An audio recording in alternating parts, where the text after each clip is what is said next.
Penis বা পুরুষ লিঙ্গের যে আকার এবং আকৃতি রয়েছে এটা ঠিক কখন থেকে বৃদ্ধি হচ্ছে, কখন গিয়ে এটা শেষ হচ্ছে বড় হওয়া বা বৃদ্ধি হওয়াটা। পুরুষের লিঙ্গের আকার ও সাইজ নিয়ে আজকে বিস্তারিত আলোচনা শুনব।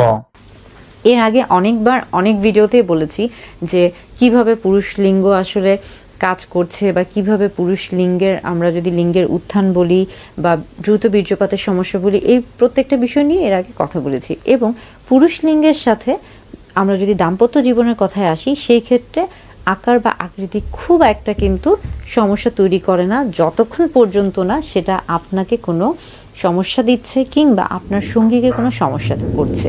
কিন্তু তারপরও অনেক ক্ষেত্রে দেখা যায় যে বিভিন্ন কারণে, হয়তোবা শারীরিক অসুস্থতার কারণেই হোক কিংবা বিভিন্ন কারণে, অনেক ক্ষেত্রে স্বাভাবিক যে আকার আকৃতি থাকে সেটা থেকে কিছুটা পরিবর্তন হতে পারে, সেটা থেকে কম থাকতে পারে বা অন্য কোনো সমস্যা হতেই পারে।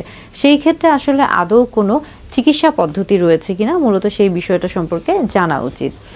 অনেক ধরনের চিকিৎসা পদ্ধতি রয়েছে, বিশেষ করে দেখা যায় যে বিভিন্ন ধরনের ওষুধ রয়েছে যেটা কিনা আপনি চিকিৎসকের পরামর্শ অনুযায়ী গ্রহণ করে থাকবেন। তবে এই ওষুধগুলো কাজ করতে কিছুটা সময় লাগে এবং এই ধরনের ওষুধগুলো সেবনের ক্ষেত্রে খেয়াল করতে হবে যে সেগুলো আসলে আপনার শরীরের জন্য মানানসই কিনা, কারণ এগুলোর যদি আপনি সঠিক মাত্রায় সঠিকভাবে গ্রহণ না করে থাকেন তাহলে সেই ক্ষেত্রে কিন্তু হিতে বিপরীত হতে পারে।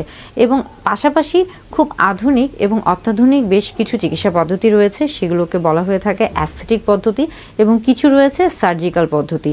আপনার জন্য কোনটা সঠিক সেটা মূলত নির্ভর করবে আপনার চিকিৎসকের পরামর্শের উপর। পাশাপাশি আরেকটি গুরুত্বপূর্ণ বিষয় হচ্ছে, অনেকে মনে করে থাকেন যে হয়তো অনেক বেশি এক্সারসাইজ বা ব্যায়াম করলে তার এই যে পেনিস বা পুরুষ লিঙ্গের যে আকার আকৃতি সেটা হয়তো বা বড় হয়ে থাকবে।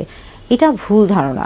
আপনার কোনো কিছুই অতিরিক্ত ভালো না, আপনি যেই কাজটাই করুন না কেন সেটা আপনার শারীরিক যে অবকাঠামো রয়েছে সেটার সাথে মানানসই কিনা এটা সবসময় খেয়াল রাখতে হবে, এবং সেটা যেন আপনার জন্য কখনোই অতিরিক্ত না হয়ে থাকে সেটাও খেয়াল করবেন। আরেকটা বিষয় হচ্ছে যে যদি আমরা স্বাভাবিক আকার আকৃতির ক্ষেত্রে আসি, আমরা জানি যে আমাদের দেশে বিশেষ করে এশিয়ার মধ্যে যে দেশগুলো রয়েছে সেই ক্ষেত্রে পুরুষ লিঙ্গ 3 থেকে 5 ইঞ্চি বা 3.5 থেকে 5.5 ইঞ্চি, এটা কিন্তু খুবই স্বাভাবিক। এবং পাশাপাশি আমরা বলে থাকি যে এটা লম্বায়, এবং আমরা যদি চওড়ায় বলে থাকি সেই ক্ষেত্রে 2 থেকে 3 বা 2.5 থেকে 3.5 ইঞ্চি খুবই স্বাভাবিক হয়ে থাকে, অর্থাৎ এটা খুবই স্বাভাবিক। তবে যদি কেউ এর চেয়েও বাড়াতে চায় তার পুরুষ লিঙ্গের আকার আকৃতি, কিংবা কারো যদি কোনো কারণে এর চেয়ে কম হয়ে থাকে এবং সেটা তার দাম্পত্য জীবনে সমস্যা করে থাকে, তাহলে সেই ক্ষেত্রে অবশ্যই চিকিৎসকের পরামর্শ নেওয়া উচিত। কখন থেকে পুরুষ লিঙ্গের আকার বৃদ্ধি পেতে থাকে? মূলত বয়সন্ধিকালীন সময় থেকে। বয়সন্ধিকালীন সময় থেকে পুরুষ লিঙ্গের আকার বৃদ্ধি পেতে থাকে। এটা মূলত ছেলেদের ক্ষেত্রে দেখা যাচ্ছে কিশোর বয়সে 10 থেকে 12 বছর বয়সের মধ্যে এটা হয়ে থাকে, এবং পাশাপাশি দেখা যাচ্ছে যে এই ক্ষেত্রে সেক্স হরমোন বা টেস্টোস্টেরন হরমোনের বিশেষ একটা গুরুত্বপূর্ণ ভূমিকা রয়েছে। এবং কোন পর্যায়ে গিয়ে এই যে বৃদ্ধি হওয়াটা এটা থেমে যায়, এটা মূলত প্রাপ্তবয়স্ক সময়ে গিয়ে থেমে যায়। কারো কারো ক্ষেত্রে এটা 18 থেকে 20 বছর পর্যন্ত হয়ে থাকে, আবার কারো ক্ষেত্রে এটা 25 থেকে 28 বছর পর্যন্ত হয়ে থাকে। এটা আসলে নির্ভর করছে ব্যক্তির উপর। তবে এই যে সময়টা, এই সময়টাতে যদি আপনি আপনার স্বাস্থ্য সম্পর্কে সচেতন থাকেন, যদি আপনি আপনার স্বাস্থ্যের প্রতি সচেতন হন, আপনি যদি স্বাভাবিক জীবনযাত্রার মানটাকে বজায় রাখার চেষ্টা করেন, অতিরিক্ত হস্তমৈথুন না করে থাকেন, কিংবা কোনোভাবে এমন কোনো কাজ না করে থাকেন যেটা কিনা আপনার যৌন স্বাস্থ্য বা আপনার শারীরিক অবকাঠামোর যে স্বাভাবিক একটা গঠন রয়েছে সেটা তৈরিতে যাতে কোনো বাধা প্রাপ্ত না হয়ে থাকে, তাহলে সেই ক্ষেত্রে আপনার লিঙ্গের স্বাভাবিক গঠন তৈরি হতে থাকবে এবং এটা স্বাভাবিকভাবেই যে পর্যায়টা রয়েছে সেটা হবে। তবে যাদের ওজন আধিক্য রয়েছে, যারা অনেক বেশি অতিরিক্ত স্থূল বা মোটা বা যাদের শরীরে চর্বি বেশি থাকে, সেই ক্ষেত্রে কিন্তু অনেক সময় পুরুষ লিঙ্গটা কিছুটা উপরে বা আমরা বলি অ্যাবডোমিনে ফ্যাটে ঢুকে যেতে পারে।